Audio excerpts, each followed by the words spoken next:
So this is the third of a little series that I'm doing on the nature of community. And we've come together here as a community here at the chapel, I think because of our shared values and the desire to see the world as a better place. For me, community is about participating in the evolution of consciousness by making our own individual and corporate loving response to the world. We affirm here the unitive nature of all things. We affirm our interdependence and the need for responsible global citizenship in a world that's fraught with divisions. And the way we do that is through our commitment to our own personal transformation. We, I think, are called by the universe and by God into a more intimate relationship. Like a lover, we are invited to participate with the universe. And that invitation comes with the meeting of hearts. By our heart opening, we open to the heart of the greater universe, and the two hearts call to each other. We have to be open to really hearing what the universe is saying to us. And to hear, I think, is to feel the joy of calling. To hear is also to belong. I said last week that the etymology of the word to hear is the same etymology as the word to belong. Often we don't really hear the depth of our calling because we ascribe that calling to worldly desires. We say, this is just me wanting this. When in fact, if we heard more deeply, we would hear a call that was coming to us in our lives right from the heart of the universe. That's the sort of hearing and belonging that brings us together, I think, here at the chapel. And today I want to talk about what it means to be part of this community. In fact, to be part of any community. What does it mean to be part of a community? Just to repeat again, community from the word communis, meaning common, public, general, shared by many. And there's wonderful words from Scott Peck. He says that community means a group of individuals who've learned to communicate honestly with each other, whose relationship goes deeper than their masks of composure and have developed some significant commitment to rejoice together, to mourn together, to delight in each other, and think of each other as we think of ourselves. I think it's just such a lovely. I'm going to come back to that again and again. And it just challenges us, doesn't it, to drop those masks that we have, the masks of composure. Or I always used to call it our Sunday faces, the things that we have there. And to me, that suggests that to be in community is, in fact, a state of mind. And that state of mind is required whatever community that we're part of. If we're to truly share our lives, we have to share the essence of our lives. And at the deepest level, I think, that means sharing the present moment with each other. What Thich Nhat Hanh describes as the present moment as being your true home. We have to share our home. We have to share that present moment. True community is the deepest sharing of the consciousness that is the present moment. That is true community. We share the 360-degree awareness that includes everything that we're conscious of, everything out there and everything in here. It is being in truth with those who we share community with. Now that, I think, is the deepest level of community. However, we're not always able to do that. To do that, we actually have to remain in a state of enlightenment. My view is that enlightenment is being in the present moment, fully. And we have to maintain that state of enlightenment and share that enlightenment with those around us. And that requires a great state of presence that eludes us most of the time. I think presence is so important. I always love Buddha stories and guru stories. There's a lovely Buddha story about how the Buddha was camped out with all his followers near a town. And this couple were going to get married. And so the parents said to the bride, why don't you go to the Buddha and receive a blessing before you get married? So the bride said, yep, sure, I'll do that. So the bride went off to the Buddha, did the equivalent of knocking on his door, but as it was a tent, he did whatever. And the Buddha says to come in. And he came into the Buddha's presence, saw the Buddha, fell to her knees, and instantly became a disciple.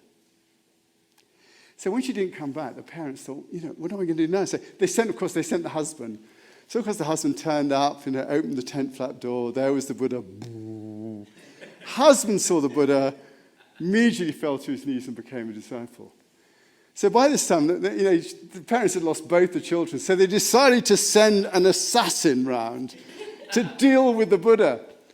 And so the assassin came round the other door because he didn't want to come in the front door, came into the presence of the Buddha, immediately fell to his knees and became a disciple. And it's that sort of presence, that sharing of the essence of who we are with each other, that I think is so important. And we can do that sharing of the presence. We're sharing that presence now. All of us. Here in the room, there's a real sense of presence with each one of us. And that is shared. That's true community. Less so, more difficult when you're online, sitting there with your coffee at home on the sofa. But here, we can share that presence. Yet, the moment we leave the sanctuary, we go into our heads, and we often we lose that sense of presence almost straight away. We lose that intense sharing. And so I think what we have to do is, we have to recognize that does happen. We don't stay in that state of presence necessarily all the time. So we have to adopt attitudes that enables us to remain in community with each other, even if it's a lesser community than the dynamism of the present moment. And the next level from being in that present moment, the next level is being in the state of mind that is community. And I think that's what we have to aspire to. And that means, I think, being respectful of others, considering them ahead of our own wants and needs, to love our neighbors as ourselves. We have to be respectful. This is what we should be carrying around with us. Be respectful. We need to be non-judgmental, not cancelling them because we disagree with them. I was saying to Heather, I looked at someone on television yesterday, and I was very judgmental about them for various reasons that I won't say. But we're so judgmental. You can be judgmental about what I'm wearing or anything. We have to be not judgmental. Again, Jesus, the idea of the beam in your own eye and the mote in their eye, not judgmental. So respectful, non-judgmental. We need to share what we have with them. We need to share with them our time, our treasure, and our talent, knowing that we hold all things in common with each other. Meister Eckhart, that 14th century mystic, had said that wonderful thing. He said, there is no such thing as my bread.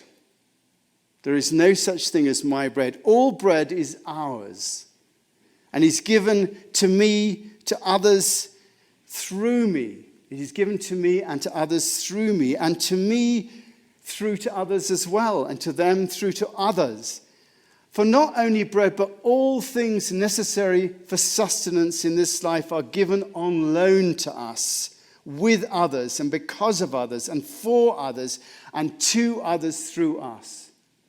There is a sharingness of everything. I think we need to be forgiving as well, realizing that others will fall short, as we all do, and have the compassion. That means the compassio, to feel passio com with, to feel with, not blaming them for whatever pain they give us, but owning that pain and transforming us. So to be respectful, to be non-judgmental, to share, to be forgiving. Through our compassion, through our willingness to share pain, we facilitate this because what we do has an effect on those around us. We exist in a consciousness of interdependence. We all need each other as unique parts of one community.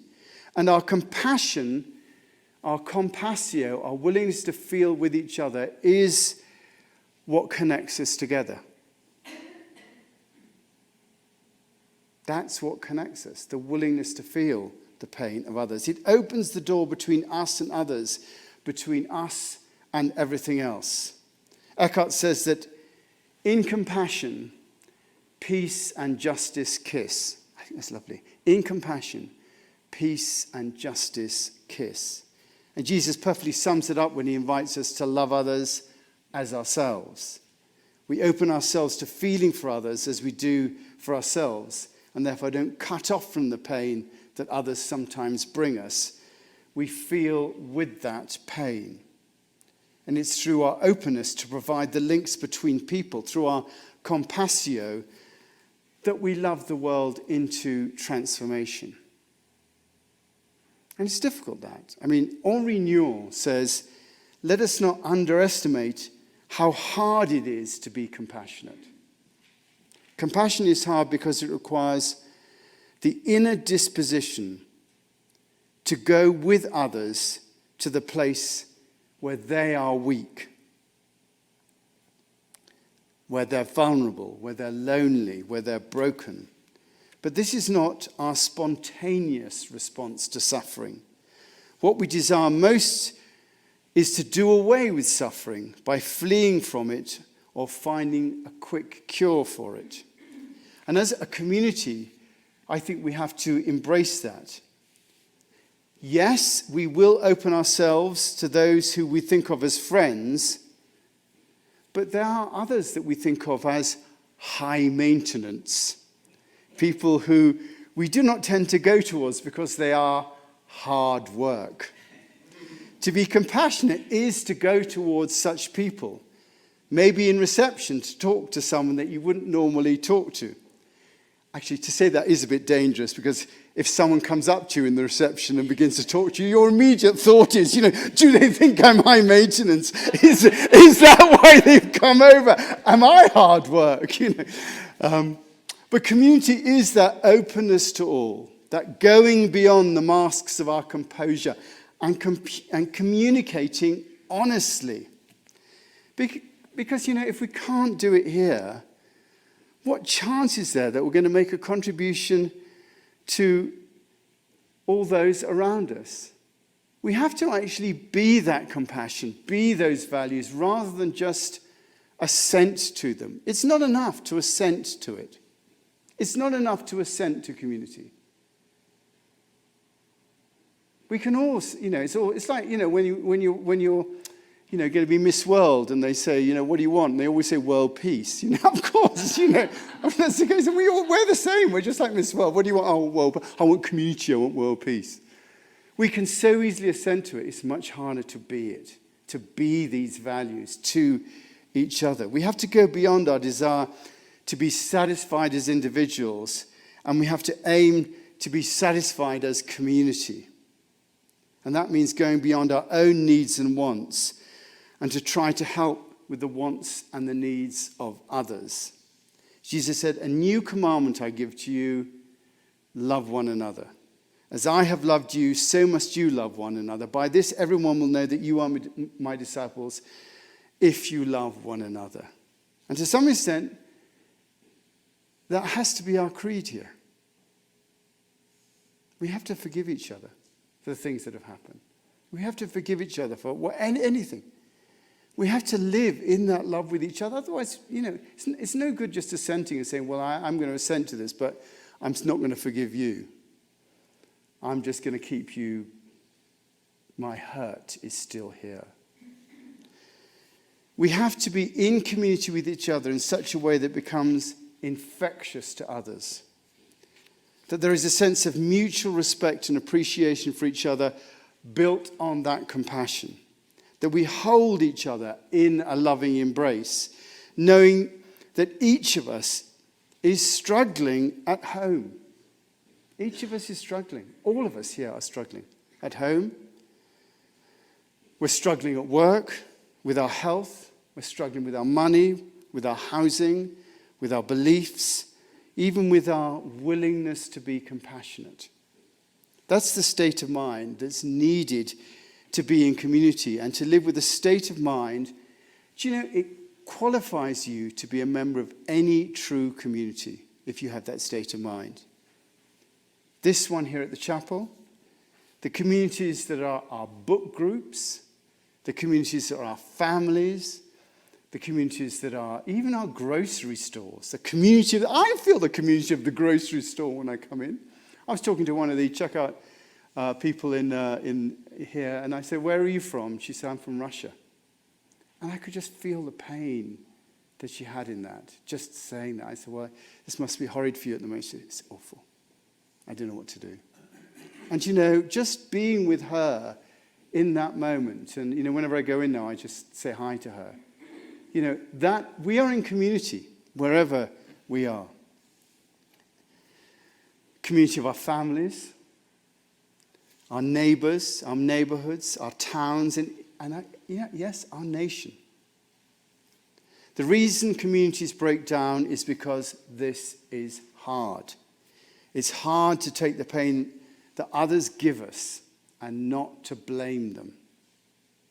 It's hard to give time to people that drain us. It's hard to share what we've built up for ourselves with others. It's hard to be honest.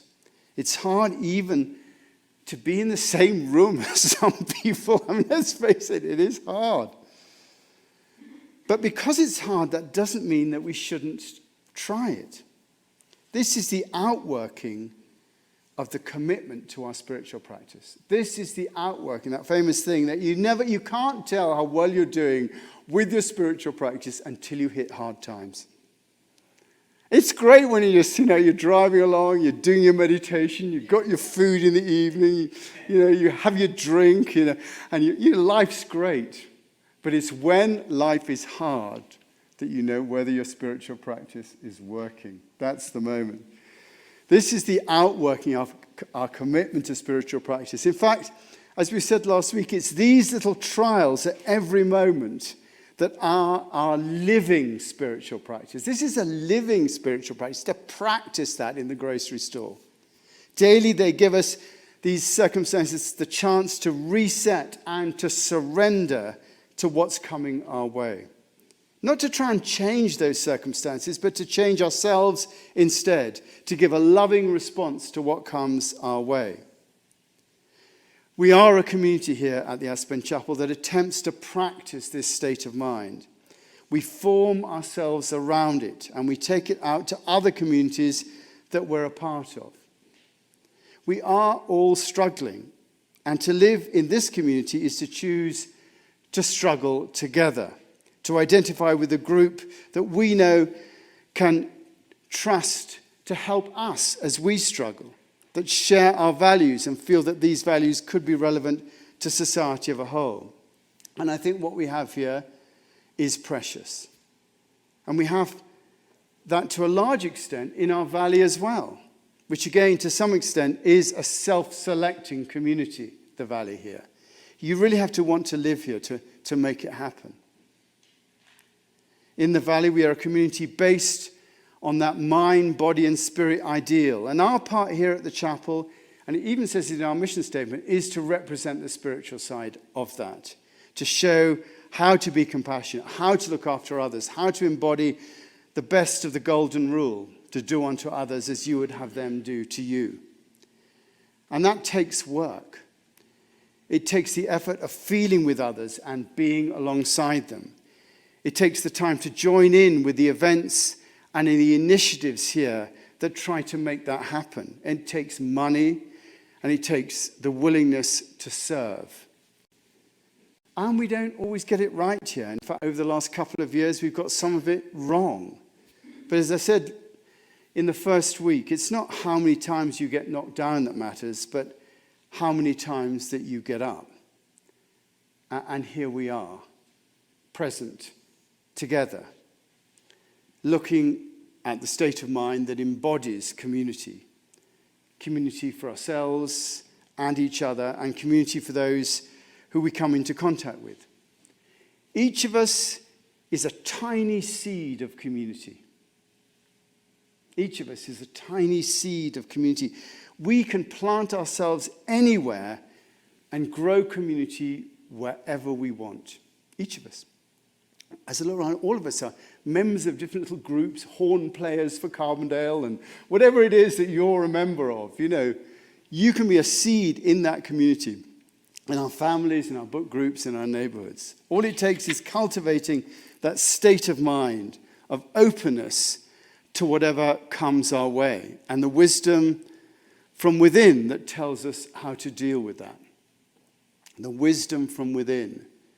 That's the key thing in this. The wisdom from within that tells us how to deal with that. Our cultivation of that is spirituality. Our cultivation of that wisdom is spirituality, and an ongoing process. And remember, if you don't see results from it, remember that this is done in love. And that means it's done with no expectation of return. And it can be hard, but you might not see any results. We can't know the effect that we're having. We can only know that we're connected to something that's infinitely greater than ourselves, and that is working through us. I love that idea that we do not know, we cannot tell how ourselves, the stone thrown into the pond that is our life, how that will ripple out and touch the world around us. We cannot know the effect that we have in the world. We do not know how the stone that is us entering into our lives will ripple out and the effect it'll have on those around us. All we can do is to be mindful of what is going on, to be still and know that I am, which is God. To be still and know that I am, that identity within ourselves that is the divine nature. That is what mindfulness is about. It's about being still and knowing that. The stillness of our minds and the being in our hearts that opens the door to the wisdom of God. Be still and know that I am God.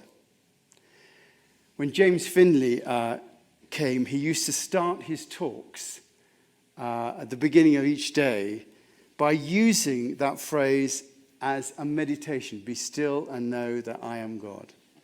And I thought we might end this little thing just by trying that out. Are you up for doing that? I'm going to assume that you are, so I'm going to just set myself up. You just have to talk among yourselves just for a quick moment while I put myself out here.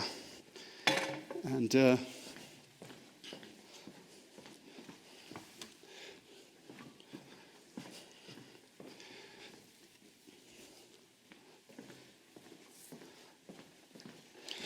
so what we're going to do is we're going to connect, hopefully, with our inner life, that which is inside us. And I'm just going to invite you just in a moment just to close your eyes. And I'm going to just start by saying, be still and know that I am God. And then the next thing goes, be still and know that I am. And then it goes, be still and know that I. Then be still and know. Then be still. And then be. And then we're going to take 5 minutes of silence. And I just want you to be with that present moment in your hearts. Just be in that silence. And it might feel a bit long, 5 minutes, but it just gives you an opportunity to do that. Are we up for doing this? Is this Nick, I think? Okay, good. So if you like, just close your eyes, and I will use a gong to start, and then a gong to finish, which is again how James Finley did that. So we're just going to do that, just get myself sorted out. There we are. Okay. So with our eyes closed,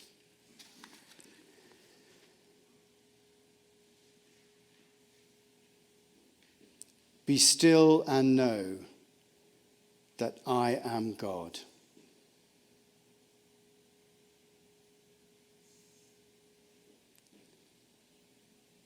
Be still and know that I am.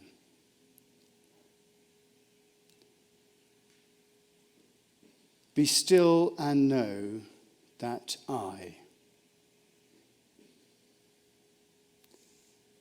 Be still and know. Be still. Be.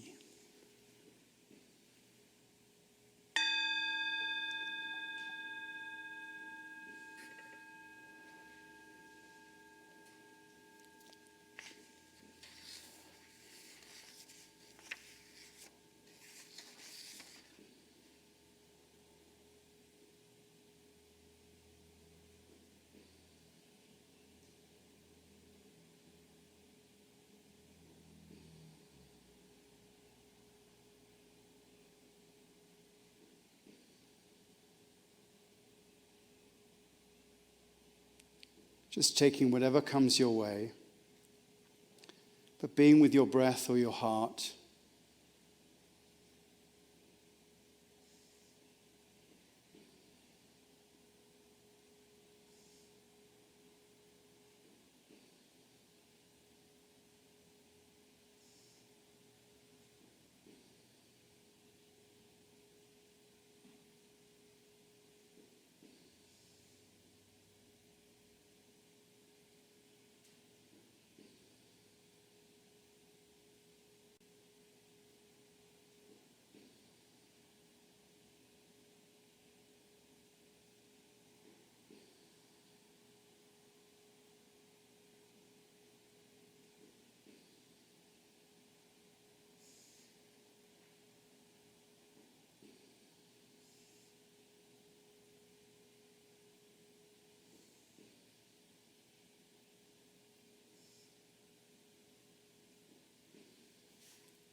Just being present.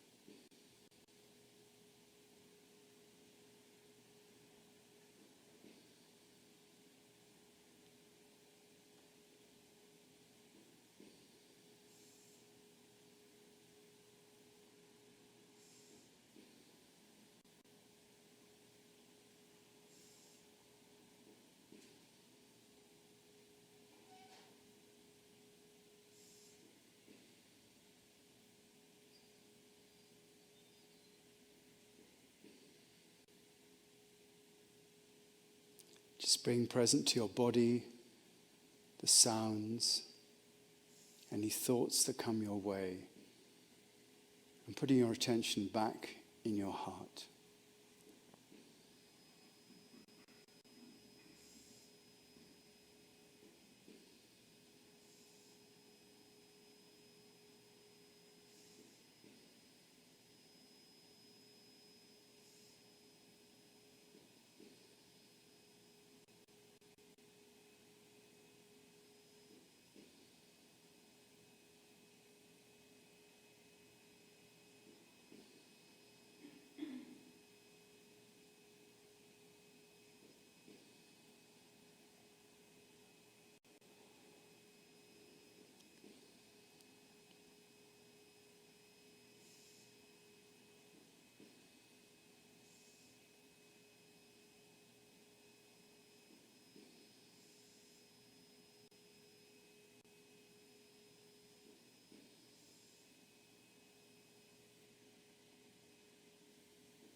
Be still and know that I am God.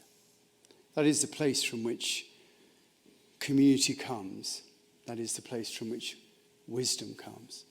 And, you can look at the true effect of presence. Being here in the room is not very easy to think, well, we're just having 5 minutes silence, so I'll just go and get a cup of coffee. While they do that, we're here together. And that sense of presence is what's so important.